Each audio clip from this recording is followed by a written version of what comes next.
अकोला लोकसभा मतदारसंघासाठी काँग्रेसचे उमेदवार डॉक्टर अभय पाटील यांनी सपत्नीक केलं मतदान। अकोल्यामध्ये डॉक्टर अभय पाटलांची लढत भाजपचे अनुप धोत्रे आणि वंचितचे उमेदवार प्रकाश आंबेडकर यांच्यासोबत। आज जो उत्साह इथं पाहतो, इतक्या सकाळी इतके लोक येत आहेत, याच्या पहिले मी कधीच इतकं पाहिलेलं नाही। मला वाटतं यावेळेस निश्चित अकोल्यामध्ये टर्नओव्हर जास्ती होणार आहे। लोकांना बदल पाहिजे असं एकंदरीत दिसते आहे आणि लोक खूपच उत्साहात आहेत इथं मतदानात। बच्चू कडू यांचा मुलगा देवा कडू यांनी पहिल्यांदाच बजावला मतदानाचा हक्क। अमरावतीमधील बेलोरा जिल्हा परिषद शाळेच्या मतदान केंद्रावरती बच्चू कडू यांच्यासह त्यांची पत्नी नैना कडू आणि मुलगा देवा यांनी केलं मतदान। ही लढाई शेतकरी शेतमजूर वर्गाची असून सर्वांसाठी आजपर्यंत लढा दिलाय। त्यांनी आता मला साथ द्यायला हवी, बच्चू कडू यांचं आवाहन।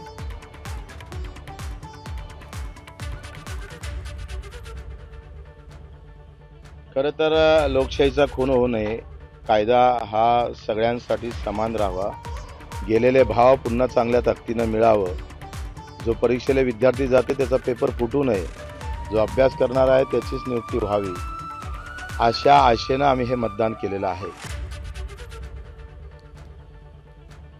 राजस्थानच्या माजी मुख्यमंत्री वसुंधरा राजे शिंदे यांनी केलं मतदान। पुन्हा एकदा भाजपचं सरकार येणार, मतदानानंतर वसुंधरा राजे यांची प्रतिक्रिया।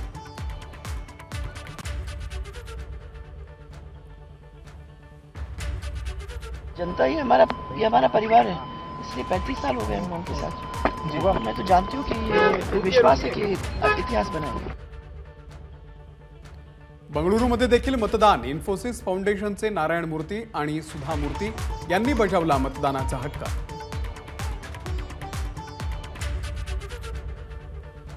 Today is a very happy day.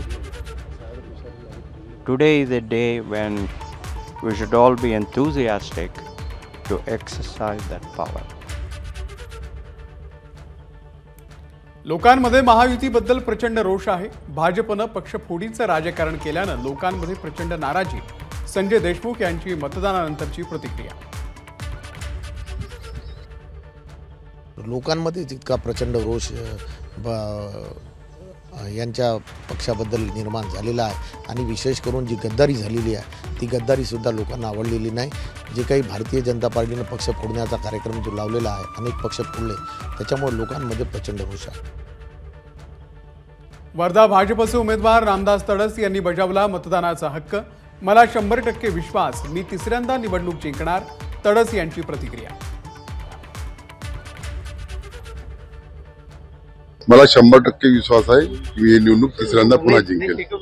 मला जनतेला आवाहन करायचं आहे की आपण लोकसभा मतदारसंघ हा देशाचा भवितव्य घडवणारी लोकसभा आहे, सर्वांनी या ठिकाणी मतदान करावं। नांदेडमध्ये विजयाचा गुलाल हा काँग्रेसचाच, वसंतराव चव्हाण यांच्याकडून विश्वास व्यक्त। संतोष बांगर यांनी आता मतदानाचा हक्क बजावलाय। महायुतीचा उमेदवार विजयी होईल, संतोष बांगर यांनी प्रतिक्रिया दिली आहे।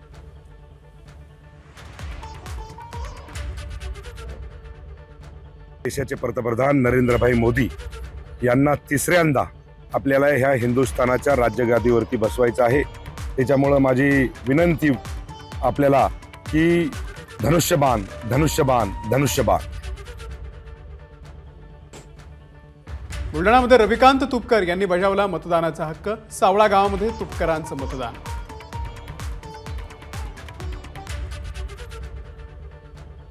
त्यांनी किती जरी डाव आखले, किती जरी कारवाया केल्या तरी त्याचा आम्हाला काही फरक पडणार नाही। लक्षात ठेवा, जनतेने निवडणूक हाती घेतलेली आहे, जनता जिंकणार आहे। सत्य परेशान हो सकता है लेकिन पराजित नहीं।